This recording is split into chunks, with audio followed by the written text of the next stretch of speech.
रात में दो दोस्तों की रुला देने वाली सच्ची कहानी। मैं अभी लौट कर आता हूँ। जीने से उतरते हुए मेरे दोस्त ने कहा, दुनिया में यही मेरा सबसे अच्छा दोस्त था। प्राचीन स्पेन का एक खंडहर था जिसके बाहर एक बड़े सराय में हम लोग ठहरे हुए थे। धीरे धीरे वह मेरी आंखों से ओझल हो गया। मेरी आवाज़ सीधे ही लौट कर आना उसकी निरंतर मिटती हुई पगध्वनि में मिलकर खो गई। अब मैं अकेला रह गया। छज्जे पर गया और रेलिंग पर झुककर खड़ा हो गया। धूल में अटे चिथड़े लपटे हुए भिखारी दरवाजाओं में अड़े खड़े थे। सामने एक गिरजा था जिसकी खिड़कियों की तरफ मुंह किए हुए बहुत से कुत्ते भौंक रहे थे, क्योंकि खिड़कियों पर जो क्रॉस लगे थे उनसे कुत्तों को उजड़े हुए कब्रिस्तान का भान हो रहा था। बढ़ती हुई सांझ के काले आवरण में छिपती हुई सड़कें जैसे रहस्यमय हो उठी। अस्त होते सूर्य के खून की तरह लाल लाल प्रकाश में मकान भूतों की तरह लग रहे थे। अपने सामने मकान में एक खिड़की थी जिसमें होकर मुझे सब कुछ अच्छी तरह दिखलाई देता था। मुझे लगा कि उस घर के कमरे कमरे में बेचैनी फैली हुई है। मेरे बिल्कुल सम्मुख जो कमरा था वह गंभीर व्यक्तियों से ठसाठस भरा था।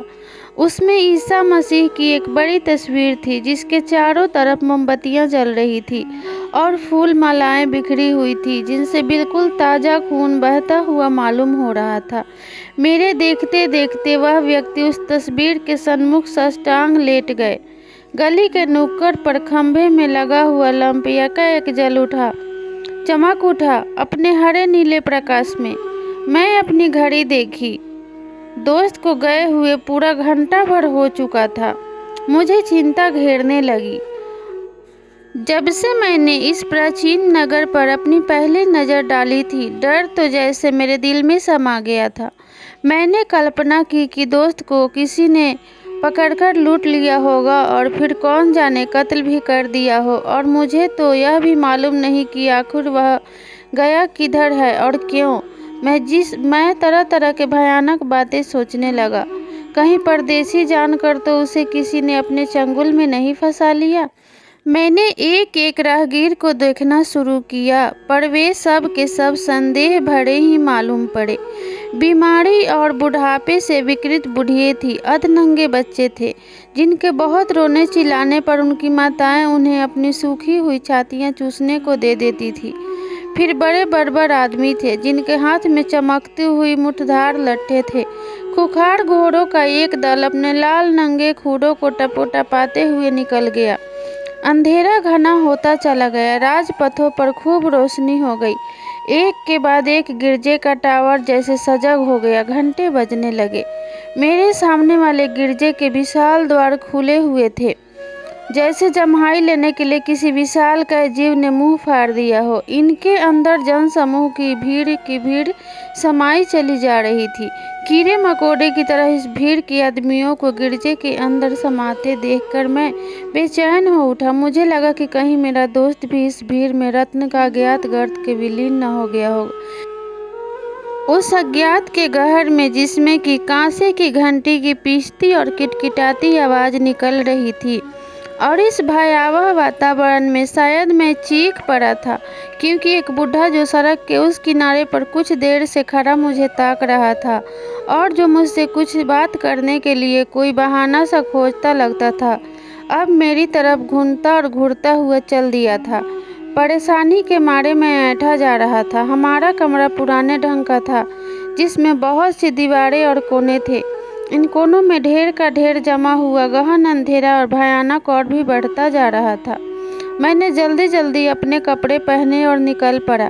पहले मैंने ठीक ढंग से शहर के चारों तरफ अपने दोस्त की तलाश की, पर वह कहीं ना मिला। मेरा सिर घूम गया और जैसे बुखार चढ़ आया। इसी बुखार में फिर अंधाधुंध शहर के इधर उधर चक्कर काटने लगा। पत्थर के पुल पर झुके हुए आवारों में ढूंढा, शराब की भट्टी में डटे हुए पियकरों के में ढूंढा, पर कहीं उसका नामो निशान नहीं था।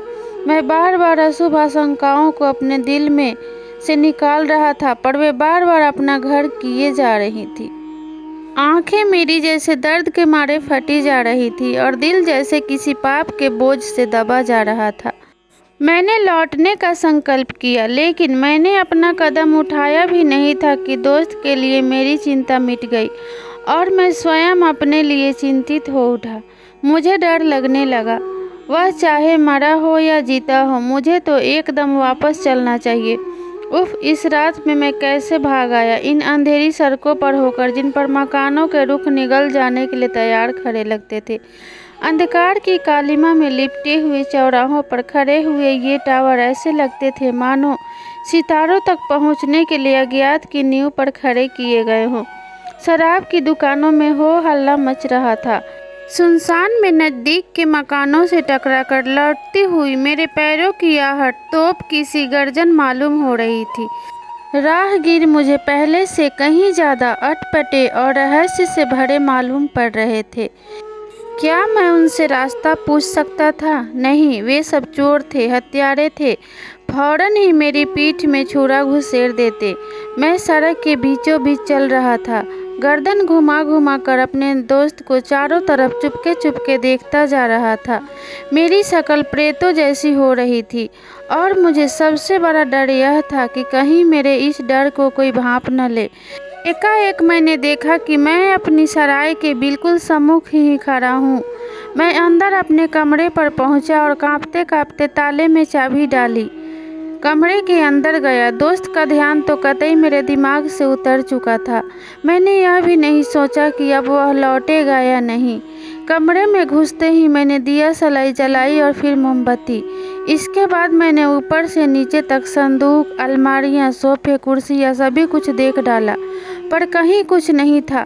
अपना भय मिटाने की उत्सुकता से ही मैं और भी भयातुर हो उठा।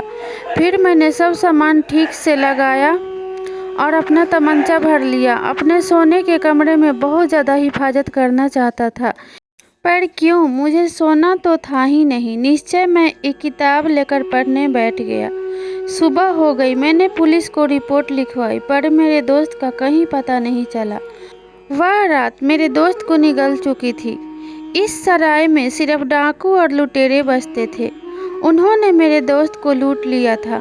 मैं थाने के चक्कर लगाते रहा, लेकिन आज तक यह पता नहीं लगा पाया कि मेरे दोस्त के साथ क्या हुआ। कहानी अच्छी लगी हो तो लाइक, शेयर और सब्सक्राइब ज़रूर करें।